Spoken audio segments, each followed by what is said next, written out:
ಅಂಬೇಡ್ಕರ್ ಅವರಂತ ಶೀಲವಂತ ಜ್ಞಾನಿ ದೇಶದಲ್ಲಿ ಬೇರೊಬ್ಬರಿಲ್ಲ. ಜ್ಞಾನಪ್ರಕಾಶ್ ಸ್ವಾಮೀಜಿ ಚಾಮರಾಜನಗರದ ಹೌಸಿಂಗ್ ಬೋರ್ಡ್ ಕಾಲೋನಿಯಲ್ಲಿ 135ನೇ ಭೀಮೋತ್ಸವ ಸಮಾರಂಭ. ಚಾಮರಾಜನಗರ ಬಾಬಾ ಸಾಹೇಬ್ ಡಾಕ್ಟರ್ ಬಿಆರ್ ಅಂಬೇಡ್ಕರ್ ಅವರಂತಹ ಶೀಲವಂತ ಜ್ಞಾನವಂತ ದೇಶದಲ್ಲಿ ಬೇರೊಬ್ಬರು ಇಲ್ಲ ಎಂದು ಮೈಸೂರಿನ ಉರುಲಿಂಗ ಪೆದ್ದಿ ಮಠದ ಶ್ರೀ ಜ್ಞಾನಪ್ರಕಾಶ ಸ್ವಾಮೀಜಿ ಹೇಳಿದರು. ನಗರದ ಹೌಸಿಂಗ್ ಬೋರ್ಡ್ ಕಾಲೋನಿಯ ಡಾಕ್ಟರ್ ಬಿಆರ್ ಅಂಬೇಡ್ಕರ್ ಉದ್ಯಾನವನದಲ್ಲಿ ಡಾಕ್ಟರ್ ಭೀಮರಾವ್ ಅಂಬೇಡ್ಕರ್ ಕ್ಷೇಮಾಭಿವೃದ್ಧಿ ಸಂಘದ ವತಿಯಿಂದ ಡಾಕ್ಟರ್ ಬಿಆರ್ ಅಂಬೇಡ್ಕರ್ ಅವರ 135ನೇ ಜನ್ಮದಿನಾಚರಣೆ ಅಂಗವಾಗಿ ನಡೆದ ಭೀಮೋತ್ಸವ ಕಾರ್ಯಕ್ರಮದಲ್ಲಿ ದಿವ್ಯ ಸಾನ್ನಿಧ್ಯ ವಹಿಸಿ ಪುಷ್ಪಾರ್ಚನೆ ಮಾಡಿ ಮಾತನಾಡಿದರು. ಅಂಬೇಡ್ಕರ್ ಜಯಂತಿ ಎಂದಾಕ್ಷಣ ನಮಗೆ ಜ್ಞಾಪಕಕ್ಕೆ ಬರಬೇಕಾದದ್ದು ಅಂಬೇಡ್ಕರ್ ಎಂದರೆ ಜ್ಞಾನ, ಅಂಬೇಡ್ಕರ್ ಎಂದರೆ ಶೀಲ, ಅಂಬೇಡ್ಕರ್ ಅವರಂತಹ ಶೀಲವಂತ ಜ್ಞಾನಿ ಮುಂದೆಂದೂ ಯಾರು ಹುಟ್ಟಲ್ಲ, ಹಿಂದೇನು ಯಾರು ಹುಟ್ಟಿಲ್ಲ, ಅಂತಹ ದೊಡ್ಡ ಶೀಲವಂತ ಜ್ಞಾನಿಯಾಗಿದ್ದರು ಎಂದರು. ಕಾರ್ಯಕ್ರಮ ಉದ್ಘಾಟಿಸಿದ ಶಾಸಕ ಎಆರ್ ಕೃಷ್ಣಮೂರ್ತಿ ಮಾತನಾಡಿ, ಬಾಬಾ ಸಾಹೇಬ್ ಡಾಕ್ಟರ್ ಬಿಆರ್ ಅಂಬೇಡ್ಕರ್ ಅವರ ಶೈಕ್ಷಣಿಕವಾಗಿ, ಆರ್ಥಿಕವಾಗಿ, ಸಾಮಾಜಿಕವಾಗಿ ಸ್ವಾವಲಂಬಿ ಬದುಕನ್ನು ಕಲ್ಪಿಸಿಕೊಟ್ಟಿದ್ದಾರೆ. ಹಾಗಾಗಿ ಅನೇಕರು ಎಲ್ಲ ರಂಗದಲ್ಲೂ ಹೊರಹೊಮ್ಮಿರುವುದನ್ನು ನಾವು ಕಾಣುತ್ತೇವೆ ಎಂದರು. ರಾಷ್ಟ್ರ ಮಟ್ಟದಲ್ಲಿ ಪರಿಶಿಷ್ಟ ಜಾತಿಯ ಸಮುದಾಯದವರು ರಾಷ್ಟ್ರಪತಿಯಾಗಿದ್ದಾರೆ, ರಾಜ್ಯಪಾಲರಾಗಿದ್ದಾರೆ, ಉತ್ತರ ಭಾರತದ ರಾಜ್ಯಗಳಲ್ಲಿ ಮುಖ್ಯಮಂತ್ರಿಗಳು ಆಗಿದ್ದಾರೆ. ದಕ್ಷಿಣ ಭಾರತದಲ್ಲಿ ಇನ್ನೂ ಆಗಬೇಕಾಗಿದೆ. ಆಂಧ್ರ ಹೊರತುಪಡಿಸಿದರೆ 60ರ ದಶಕದಲ್ಲಿ ದಾಮೋದರ್ ಸಂಜೀವಯ್ಯನವರು ಪ್ರಥಮ ದಲಿತ ಮುಖ್ಯಮಂತ್ರಿಯಾಗಿ ಹೊರಹೊಮ್ಮುತ್ತಾರೆ. ಅನೇಕರು ಸರ್ವೋಚ್ಚ ನ್ಯಾಯಾಲಯದಲ್ಲಿ ನ್ಯಾಯಾಧೀಶರಾಗಿದ್ದಾರೆ, ರಾಜ್ಯದ ಹೈಕೋರ್ಟ್ ನ್ಯಾಯಾಧೀಶರಾಗಿದ್ದಾರೆ. ಸಮುದಾಯ ಅನೇಕ ಹಿರಿಯರು ಐಪಿಎಸ್, ಐಎಎಸ್, ಫಾರಿನ್ ಸೇವೆಯಲ್ಲೂ ಕೂಡ ಅಂಬೇಡ್ಕರ್ ಅವರು ಕೊಟ್ಟಂತಹ ಶಿಕ್ಷಣದ ಮುಖಾಂತರ ಹೊರಹೊಮ್ಮಿ ಅಂತಾರಾಷ್ಟ್ರೀಯ ಮಟ್ಟದಲ್ಲಿ ಸೇವೆ ಮಾಡುವ ಮೂಲಕ ರಾಜ್ಯ ರಾಷ್ಟ್ರವನ್ನ ಆಳುತ್ತಿದ್ದಾರೆ. ಅಂಬೇಡ್ಕರ್ ಅವರ ವಿಚಾರಧಾರೆಗಳನ್ನು ಅವರ ಅನುಯಾಯಿಗಳಾದ ನಾವೆಲ್ಲರೂ ಯಾವ ರೀತಿಯಲ್ಲಿ ಪಾಲನೆ ಮಾಡುತ್ತಿದ್ದೇವೆ ಎಂಬುದು ಬಹಳ ಮುಖ್ಯವಾಗಿದೆ ಎಂದರು. ಪ್ರತಿಭಾ ಪುರಸ್ಕಾರ. ಎಸ್ಎಸ್ಎಲ್ಸಿ, ಪಿಯುಸಿ ಪರೀಕ್ಷೆಯಲ್ಲಿ ಹೆಚ್ಚು ಅಂಕ ಪಡೆದ ಮಕ್ಕಳಿಗೆ ಪ್ರತಿಭಾ ಪುರಸ್ಕಾರ ನೀಡಿ ಗೌರವಿಸಲಾಯಿತು. ಭೋಗಪುರ ವಸತಿಯುತ ಸರ್ಕಾರಿ ಪ್ರಥಮ ದರ್ಜೆ ಕಾಲೇಜಿನ ಪ್ರಾಂಶುಪಾಲ ಡಾಕ್ಟರ್ ಪಿ ದೇವರಾಜು ಮುಖ್ಯ ಭಾಷಣ ಮಾಡಿದರು. ಕಾರ್ಯಕ್ರಮದಲ್ಲಿ ಮೈಸೂರಿನ ಹೆಚ್ಚುವರಿ ಪೊಲೀಸ್ ಅಧೀಕ್ಷಕ ಸಿ ಮಲ್ಲಿಕ್, ನಗರಸಭೆ ಆಯುಕ್ತ ಪರಶುರಾಮ್ ಛಲವಾದಿ, ಜಿಲ್ಲಾ ವಕೀಲರ ಸಂಘದ ಅಧ್ಯಕ್ಷ ಪುಟ್ಟಸ್ವಾಮಿ, ರಾಮಸಮುದ್ರ ಜಿಲ್ಲಾ ಪಂಚಾಯಿತಿ ಮಾಜಿ ಅಧ್ಯಕ್ಷ ಅಯ್ಯನಪುರ ಶಿವಕುಮಾರ್, ಮುಖಂಡ ಮಹೇಶ್ ಕುದಾರ್ ಸೀಮ್ಸ್, ಪ್ರಾಂಶುಪಾಲ KT doctor Ajay Mohanamba, doctor Bhimrao Ambedkar ಕ್ಷೇಮಾಭಿವೃದ್ಧಿ ಸಂಘದ ಅಧ್ಯಕ್ಷ ವಿ ಮಹದೇವಯ್ಯ, ಅಧ್ಯಕ್ಷ ಕೃಷ್ಣರಾಜು, ಉಪಾಧ್ಯಕ್ಷರಾದ ಶಿವಕುಮಾರ್, ಯಶೋಧರ, ಪ್ರಧಾನ ಕಾರ್ಯದರ್ಶಿ ಆರ್ ಶಿವಮೂರ್ತಿ, ಖಜಾಂಚಿ ಎಚ್ ವಿ ಕೃಷ್ಣಮೂರ್ತಿ, ಸಹ ಕಾರ್ಯದರ್ಶಿ ಶಿವನಾಗಯ್ಯ, ಸಂಘಟನಾ ಕಾರ್ಯದರ್ಶಿ ದೊರೆಸ್ವಾಮಿ, ಪತ್ರಿಕಾ ಕಾರ್ಯದರ್ಶಿ ಪವನ್ ಕುಮಾರ್, ನಿರ್ದೇಶಕರಾದ B Krishna, H V Yathish, Pratap, Ravi Aras, Kalyanamma, Nagendra, M Nagabasavanna, Shringar, Mallikarjuna Swamy, Prakash ಇತರರು ಹಾಜರಿದ್ದರು. ವರದಿ ಹೊಮ್ಮ ನಂಜುಂಡನಾಯಕ, ಪ್ರಜಾಪವರ್ ಟಿವಿ, ಚಾಮರಾಜನಗರ. ಮೀಸಲಾತಿಯ ಮೂಲಕ ಲಕ್ಷಾಂತರ ಜನ ಸರ್ಕಾರಿ ನೌಕರಿಯನ್ನು ಪಡ್ಕೊಂಡ್ರು.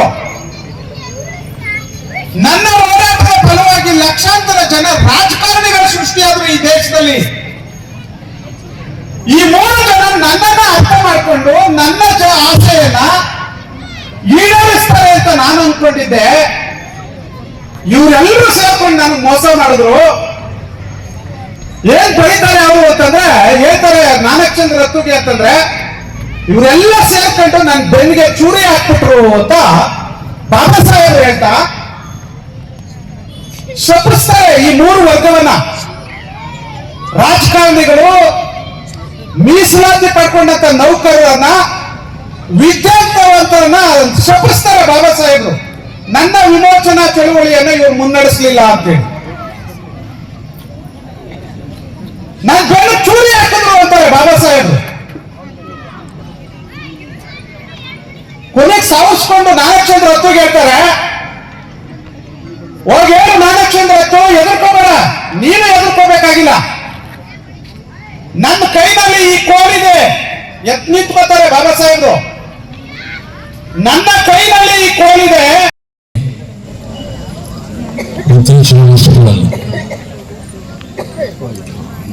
ಬಾಬಾ ಸಾಹೇಬ್ ಅಂಬೇಡ್ಕರ್ ಅವರ ವಿಚಾರಧಾರೆಗಳು ಪ್ರತಿಯೊಂದು ಗ್ರಾಮದಲ್ಲಿ, ಪ್ರತಿಯೊಂದು ವ್ಯಕ್ತಿಗೆ ಅಥವಾ ಮಕ್ಕಳಿಗೆ ತಲುಪುವಂತ ರೀತಿಯಲ್ಲಿ ಬಾಬಾ ಸಾಹೇಬ್ ಅಂಬೇಡ್ಕರ್ ಅವರ ಸಂವಿಧಾನ ಮುಖಾಂತರ ಏನು ಶೈಕ್ಷಣಿಕವಾಗಿ ಸರ್ವರು ಕೂಡ ವಿದ್ಯಾವಂತರಾಗಬೇಕು, ಉದ್ಯೋಗಸ್ಥರಾಗಬೇಕು, ಸ್ವಾವಲಂಬಿಯ ಬದುಕನ್ನು ಕಲ್ಪಿಸ್ಕೊಳ್ಬೇಕು ಅಂತಕ್ಕಂಥ ನಿಟ್ಟಿನಲ್ಲಿ ಅವಕಾಶವನ್ನು ಕಲ್ಪಿಸಿಕೊಟ್ಟಂತ ಬಾಬಾ ಸಾಹೇಬ್ ಅಂಬೇಡ್ಕರ್ ಅವರ ಆಶಯದಂತೆ ಎಲ್ಲ ವಿದ್ಯಾವಂತ ಬಾಬಾ ಸಾಹೇಬ್ ಅಂಬೇಡ್ಕರ್ ಅವರ ಅನುಯಾಯಿಗಳು ಇವತ್ತು ಈ ಆಚರಣೆಗಳನ್ನ ರಾಷ್ಟ್ರ ಮಟ್ಟದಲ್ಲಿ, ರಾಜ್ಯ ಮಟ್ಟದಲ್ಲಿ, ಜಿಲ್ಲಾ ಮಟ್ಟದಲ್ಲಿ, ತಾಲೂಕು ಮಟ್ಟದಲ್ಲಿ, ಗ್ರಾಮ ಮಟ್ಟದಲ್ಲಿ ಈ ಕಾರ್ಯಕ್ರಮಗಳನ್ನ ಹಮ್ಮಿಕೊಳ್ತಾ ಇದ್ದಾರೆ. ಪೂಜ್ಯ ಸ್ವಾಮೀಜಿಯವರು ಬಾಬಾ ಸಾಹೇಬ್ ಅಂಬೇಡ್ಕರ್ ಅವರ ಅಂದಿನ ಸಂದರ್ಭ, ಸ್ವತಂತ್ರ ಬಂದ ನಂತರದ ಸಂದರ್ಭಗಳು, ಯಾವ ರೀತಿ ನಮ್ಮ ಜನ ಬದುಕ್ತಾ ಇದ್ರು, ಯಾವ ರೀತಿ ನಾವು ಪರಿವರ್ತನೆ ಆಗಬೇಕು ಅಂತಕ್ಕಂಥ ನಿಟ್ಟಿನಲ್ಲಿ ಅನೇಕ ಉದಾಹರಣೆಗಳನ್ನ ನಮ್ಮೆಲ್ಲರೂ ಕೂಡ ಅವರು ಇಲ್ಲಿ ಪ್ರಸ್ತುತಪಡಿಸಿದರು. ಬಹುತೇಕ ಬಾಬಾ ಸಾಹೇಬ್ ಅಂಬೇಡ್ಕರ್ ಇತಿಹಾಸವನ್ನು ಪ್ರತಿಯೊಬ್ಬ ಭಾಷಣಕಾರರು, ಮುಖ್ಯ ಭಾಷಣಕಾರರು ಉಪಸ್ಥಾಪನೆ ಮಾಡ್ತಾರೆ. ಆದರೆ ಅವರು ರಕ್ತ ಇರ್ತಕ್ಕಂಥ ನಾವುಗಳು ಯಾವ ರೀತಿ ಅದನ್ನ ನಾವು ಪಾಲನೆ ಮಾಡ್ತಾ ಇದ್ದೀವಿ ಅಂತಕ್ಕಂಥದ್ದು ಬಹಳ ಮುಖ್ಯ. ಇವತ್ತು ಶೈಕ್ಷಣಿಕವಾಗಿ, ಧಾರ್ಮಿಕವಾಗಿ, ಸಾಮಾಜಿಕವಾಗಿ, ಆರ್ಥಿಕವಾಗಿ ಸ್ವಾವಲಂಬ ಬದುಕನ್ನು ಕಲ್ಪಿಸಿಕೊಟ್ಟಿದ್ದಾರೆ. ಹಾಗಾಗಿ ಅನೇಕರು ಈ ಎಲ್ಲ ರಂಗಗಳು ಕೂಡ ಇದು ಹೊರಹೊಮ್ಮಿರ್ತಕ್ಕಂಥದ್ದು ನಾವು ಕಾಣ್ತೇವೆ. ರಾಷ್ಟ್ರ ಮಟ್ಟದಲ್ಲಿ ರಾಷ್ಟ್ರಪತಿಗಳು ಆಗಿದ್ದಾರೆ, ಪರಿಶಿಷ್ಟ ಜಾತಿ ಸಮುದಾಯದವರು, ರಾಜ್ಯಪಾಲರು ಆಗಿದ್ದಾರೆ, ಕೆಲವು ಉತ್ತರ ಭಾರತದ ರಾಜ್ಯಗಳಲ್ಲಿ ಮುಖ್ಯಮಂತ್ರಿಗಳು ಕೂಡ ಆಗಿದ್ದಾರೆ, ದಕ್ಷಿಣ ಭಾಗದಲ್ಲಿ ಇನ್ನೂ ಕೂಡ ಆಗಬೇಕಾಗಿದೆ. ಆಂಧ್ರ ಹೊರತುಪಡಿಸಿದೆ 61 ವರ್ಷದಲ್ಲಿ ದಾಮೋದರ ಸಂಜೀವಿಯವರು ಪ್ರಥಮ ದಲಿತ ಮುಖ್ಯಮಂತ್ರಿಗಳಾಗಿ ಅವತ್ತು ಹೊರಹೊಮ್ಮಿದ್ದಾರೆ. ಅನೇಕರು ಇವತ್ತು ಸರ್ವೋಚ್ಚ ನ್ಯಾಯಾಲಯ ಕೂಡ ನ್ಯಾಯಾಧೀಶರಾಗಿದ್ದಾರೆ. ನಮ್ಮ ರಾಜ್ಯದ ಹೈಕೋರ್ಟ್ಗಳನ್ನು ಕೂಡ ಇವತ್ತು ಹೊರಹೊಮ್ಮಿದ್ದಾರೆ. ನಮ್ಮ ಈ ಒಂದು ಶಾಸಕಾಂಗ, ಕಾರ್ಯಾಂಗ, ನ್ಯಾಯದ ಜೊತೆಗೆ ಇವತ್ತು ಏನು ಕನಸನ್ನ ಕಟ್ಟಿಕೊಂಡಿದ್ದಾರೆ ಇವತ್ತಿನ ವಿದ್ಯಾರ್ಥಿಗಳು, ಅನೇಕ ನಮ್ಮ ಹಿರಿಯರು become IPS, IAS, IFS and foreign service ಕೂಡ ಇವತ್ತು ಬಾಬಾ ಸಾಹೇಬ್ ಅಂಬೇಡ್ಕರ್ ಕೊಟ್ಟಂತ ಆ ಶಿಕ್ಷಣ ಮುಖಾಂತರ ಹೊರಹೊಮ್ಮಿ ಇವತ್ತು ರಾಷ್ಟ್ರ ಮಟ್ಟ, ಅಂತಾರಾಷ್ಟ್ರೀಯ KR Narayana Indian foreign service candidate. ಹೀಗೆ ಅನೇಕ ಹುದ್ದೆಗಳಲ್ಲಿ ಅವರು ನಮ್ಮ ಸಮುದಾಯದ ಹಿರಿಯರು ಇವತ್ತು ಸೇವೆಯನ್ನು ಮಾಡಿಕೊಂಡು ಈ ರಾಷ್ಟ್ರವನ್ನು, ರಾಜ್ಯವನ್ನು ನಡೆಸ್ತಾ ಇರ್ತಕ್ಕಂಥದ್ದು ನಾವು ಕಾಣ್ತೇವೆ. ಆದರೂ ಕೂಡ ಇದೇನು ಬಾಬಾ ಸಾಹೇಬ್ ಅಂಬೇಡ್ಕರ್ ಅವರು ನಮಗೆ ಸಂವಿಧಾನವನ್ನು ಕೊಡುಗೆಯಾಗಿ ನೀಡಿದ್ರು. ಆ ಸಂದರ್ಭದಲ್ಲಿ ತುಳಿತಕ್ಕೆ ಒಳಗಿರ್ತಕ್ಕಂಥ ನಮ್ಮ ತಳ ಸಮುದಾಯದಲ್ಲಿ ಮೀಸಲಾತಿಯನ್ನು ಉಳಿಸಿಕೊಡಬೇಕು ಅಂತ ಹೇಳಿ ರಾಷ್ಟ್ರಾದ್ಯಂತ ಅವಕಾಶವನ್ನು ಕಲ್ಪಿಸಿಕೊಟ್ಟರು. ಪ್ರಾರಂಭಿಕವಾಗಿ ಕೇವಲ 6 ಜಾತಿಗಳು ಮಾತ್ರ ಈ ಮೀಸಲಾತಿಯಲ್ಲಿ ಒಳಪಟ್ಟಿತ್ತು. ಆದರೆ ಇವತ್ತು ರಾಜ್ಯದಲ್ಲಿ 101 ಜಾತಿ ಇದೆ. ರಾಷ್ಟ್ರದಲ್ಲಿ is not going to be caste, it is included in the schedule caste list. Bhimotsava, ಈ ಭೀಮೋತ್ಸವದಲ್ಲಿ ನಾವೆಲ್ಲರೂ ಏನ್ ಮಾಡಬೇಕು? ಅಂಬೇಡ್ಕರ್ ಅಂದ್ರೆ ನಮ್ಗೆ ಏನು? ಅಂಬೇಡ್ಕರ್ ಅಂದ್ರೆ ಅರ್ಥ ಏನು? ಅಂಬೇಡ್ಕರ್ ಜಯಂತಿ ಅಂದ್ರೆ ಹೇಗೆ, ಯಾರು, ಹೇಗ್ ಮಾಡಬೇಕು? ಇವೆಲ್ಲದರ ಕುಲಂಕುಷವಾದಂತ ವಿಷಯಗಳನ್ನ ನಮ್ಮ ಭಾಷಣಕಾರರು ಮಾತಾಡ್ತಾರೆ. ನಾವು ಸ್ವಲ್ಪ ಮುಂದೆ ಇನ್ನೊಂದು ಸ್ಟೇಟ್ ಹೋಗ್ಬೇಕಾಗಿದೆ. ಹಾಗಾಗಿ ಬಾಬಾ ಸಾಹೇಬ್ ಅಂಬೇಡ್ಕರ್ ಅವರ ಜಯಂತಿ ಅಂದ ತಕ್ಷಣ ನಮ್ಗೆ ಜ್ಞಾಪಕ ಬರ್ಬೇಕಾದ ಏನಂದ್ರೆ ಅಂಬೇಡ್ಕರ್ ಅಂದ್ರೆ ಜ್ಞಾನ, ಅಂಬೇಡ್ಕರ್ ಅಂದ್ರೆ ಶೀಲ, ಅಂಬೇಡ್ಕರ್ ಅಂತ ಶೀಲವಂತ. ಮುಂದೆನೂ ಯಾರು ಹುಟ್ಟಲ್ಲ, ಹಿಂದೆನೂ ಒಬ್ರು ಹುಟ್ಟಕ್ ಸಾಧ್ಯ ಇಲ್ಲ, ಅಂತಹ ದೊಡ್ಡ ಶೀಲವಂತ ಅಂಬೇಡ್ಕರ್. ಅಂಬೇಡ್ಕರ್ ಅಂತ ಜ್ಞಾನ, ಕಿಂಗ್ ಆಫ್ ನಾಲೆಡ್ಜ್. ಅಂಬೇಡ್ಕರ್ ಅಂತ ಜ್ಞಾನಿ ಮುಂದೆನೂ ಹುಟ್ಟಲ್ಲ, ಹಿಂದಕ್ಕೂ ಯಾರು ಹುಟ್ಟಲ್ಲ. ಆದ್ರೆ ಅಂಬೇಡ್ಕರ್ ಅವರು ರಮಾ ಹೌಸಿಂಗ್ ಬೋರ್ಡ್ ನಲ್ಲಿ ಕೂತಿರ್ತಕ್ಕಂಥ ನನ್ನ ಎಲ್ಲ ಸೋದರರು ತಾಯಂದ್ರು ಕೇಳಿಸ್ಕೋಬೇಕು. ರಮಾ, ನಾನು ಲಂಡನ್ಗೆ ಬಂದಿರೋದು ಮೋಜು ಮಸ್ತಿ ಮಾಡ್ಲಿಕ್ಕಲ್ಲ ರಮಾ. ಭಾನುವಾರ ಆದ್ರೆ ಏನ್ ಮಾಡ್ತೀವಿ ನಾವು? ಎಲ್ಲಿರ್ತೀವಿ? ಭಾನುವಾರ ಎಲ್ಲಿರ್ತೀವಿ? ಎಲ್ಲ ನಗ್ತಾರೆ ಸರ್, ಯಾಕಂದ್ರೆ ಹೋಗೋದಿಲ್ಲ ಅಂತ ಗೊತ್ತಲ್ಲ ನಮ್ಗೆ. ಈಗ ಹೋಗಲ್ವಾ? ಹೊಡೆದಿ ಚಪ್ಪಾಳೆ, ಅಯ್ಯಯ್ಯೋ ಹೋಗಲ್ಲ ಅಂತಾರೆ. ಇದಕ್ಕಿಂತ ದೊಡ್ಡದು ಯಾವ್ದು? ಅಧ್ಯಕ್ಷರು ಹೋಗಲ್ಲ ಅಂತಾರೆ. ರಮಾ, ನಾನು ಲಂಡನ್ಗೆ ಬಂದಿರೋದು ಮೋಜು ಮಸ್ತಿ ಮಾಡ್ಲಿಕ್ಕಲ್ಲ ರಮಾ. ರಮಾ, ನಾನು ಲಂಡನ್ಗೆ ಬಂದಿರೋದು ನನ್ನ ಜನ ನಾಯಿ ನರಿ ಹಂದಿಗಳ ರೀತಿ ಊರಿಂದ ಆಚೆ ಇದ್ದಾರೆ ರಮಾ. ರಮಾ, ನನ್ನ ಜನ ಗುಡಿಸ್ನಲ್ಲಿ ಬೆಂದು ಬೂದಿ ಹಾಕ್ತಿದ್ದಾರೆ ರಮಾ. ರಮಾ, ನಾಯಿಗಳು ನೀರು ಮುಟ್ತವೆ ರಮಾ ಕೆರೆಯಲ್ಲಿ, ನನ್ನ ಜನ ಮುಟ್ಟಂಗಿಲ್ಲ ರಮಾ. ರಮಾ, ನನ್ನ ಜನರ ವಿಮೋಚನೆಗೋಸ್ಕರ 18 ಗಂಟೆಗಳ ಕಾಲ ನಾನು ಓದ್ತಾ ಇದ್ದೀನಿ ರಮಾ. ನನ್ನ ಜನರ ವಿಮೋಚನೆಗೆ 18 ಗಂಟೆಗಳ ಕಾಲ ನಾನು ಓದ್ತಾ ಇದ್ದೀನಿ ರಮಾ. ರಮಾ, ಇವತ್ತು ಊಟವಿಲ್ಲದೆ 2 ಪೀಸ್ ಬ್ರೆಡ್ ಅನ್ನು ತಿಂದು ಮಲಗ್ತಾ ಇದ್ದೀನಿ ರಮಾ ಅಂತ ಒಂದು ಪತ್ರ ಬರೀತಾರೆ. ಹೌಸಿಂಗ್ ಬೋರ್ಡ್ ನನ್ನ ಸಹೋದರರು ತಾಯಂದಿರಿಗೆ ಕೇಳ್ತಾನೆ, 2 ಪೀಸ್ ಬ್ರೆಡ್ ಅನ್ನು ತಿಂದು ಮಲಗಿದಂತ ಮಹಾಪುರುಷ ಇವತ್ತು ನಿಮ್ಗೆ ಏನೆಲ್ಲ ತಿಂತಾ ಇದ್ದೀರಿ, ಏನೆಲ್ಲ ಅನುಭವಿಸ್ತಾ ಇದ್ದೀರಿ, ಏನೆಲ್ಲ ಸಿಕ್ಕಿದೆ? 18 ಗಂಟೆಗಳ ಕಾಲ ಓದಿದ್ರು.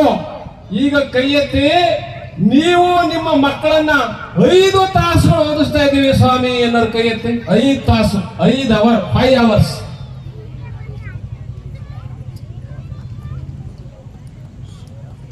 ಹದಿನೆಂಟು ಗಂಟೆಗಳ ಕಾಲ ಓದ್ತಾ ಇದ್ದೀನಿ ರಮಾ. ನೀವು ನಿಮ್ಮ ಮಕ್ಕಳಿಗೆ 5 ತಾಸು ಓದಿಸ್ತಾ ಇರತಕ್ಕಂಥವ್ರು 5 ತಾಸು, 5 ಅವರ್ಸ್.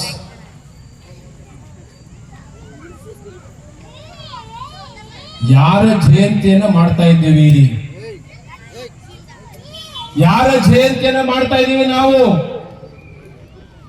50,000 ಪುಸ್ತಕಗಳು. ನನ್ನ ಹೌಸಿಂಗ್ ಬೋರ್ಡ್ ನ ಸಹೋದರರಿಗೆ ಕೇಳ್ತೇನೆ, ಸ್ವಾಮೀಜಿ, ಬಾಬಾ ಸಾಹೇಬ್ರು 50,000 ಪುಸ್ತಕ ಇಟ್ಟಿದ್ರು, ಓದಿದ್ರು.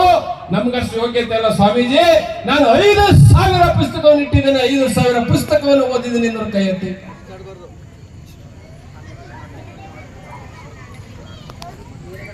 ಅಂಬೇಡ್ಕರ್ ವಿಚಾರಗಳು ವಿಜೃಂಭಿಸ್ತಾ ಇಲ್ಲ.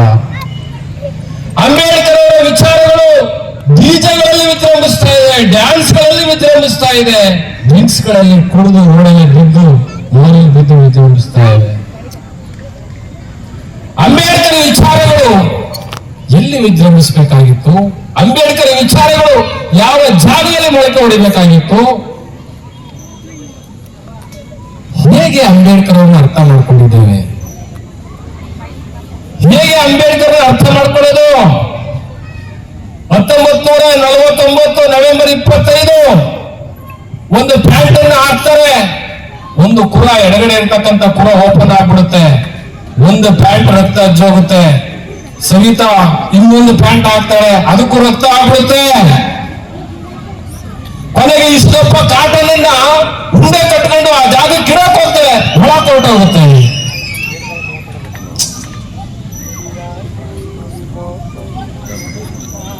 ಎಷ್ಟು ಕಷ್ಟಪಟ್ಟಿರಬೇಕು ಪುಣ್ಯ ಪುರುಷ. ಅಂಬೇಡ್ಕರ್ ಬಗ್ಗೆ ಮಾತಾಡ್ಲಿಕ್ಕೆ ಮೊದಲು ನಮ್ಮ ನಾಲಿಗೆ ಸ್ವಚ್ಛ ಇರಬೇಕು, ನಮ್ಮ ನಾಲಿಗೆ ಸ್ವಚ್ಛ ಇರಬೇಕು.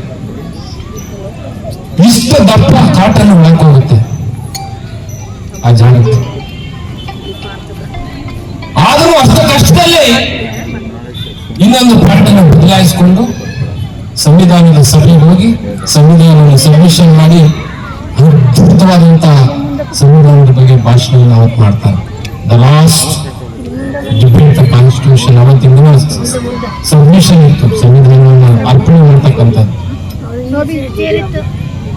ಇವತ್ತು ಬಾಬಾ ಸಾಹೇಬರ ಜಯಂತಿಯನ್ನ ನಮ್ಮ ಹೌಸಿಂಗ್ ಬೋರ್ಡ್ನ ಎಲ್ಲ ಮಕ್ಕಳುಗಳು, ತಾಯಂದಿರು ನೀವೆಲ್ಲ ಕುಳಿತು ಬಾಬಾ ಸಾಹೇಬರ ಭೀಮೋತ್ಸವವನ್ನ ವಿಜೃಂಭಣೆಯಿಂದ ಆಚರಣೆ ಮಾಡ್ತಾ ಇದ್ದೀರಿ. ನನಗೆ ಬಹಳ ಸಂತೋಷ ಆಗಿದೆ. ಆದ್ರೆ ಅಂಬೇಡ್ಕರ್ ಏನ್ ಹೇಳಿದ್ದಾರೆ? ಒಂದು ಮಾತು ಹೇಳಿದ್ರು ಬಾಬಾ ಸಾಹೇಬರು, ಏನದು? ಮತ್ತು ನನ್ನ ಜನ ನಾನು ಬದುಕಿರುವಾಗಲೇ, ನನ್ನ ಜೀವಂತ ಇರುವಾಗಲೇ ಈ ದೇಶವನ್ನು ಆಳ್ತಕ್ಕಂಥ ದೊರೆಗಳಾಗ್ತಾರೆ ಅನ್ಕೊಂಡಿದ್ದಾರೆ ಅವರು. ಮತ್ತು ಅದು ನನ್ನ ಜನ ಹೋಲ್ಸೇಲ್ ಆಗಿ ಮಾರಾಟ ಆಗ್ಬಿಟ್ಟಿದ್ದಾರೆ.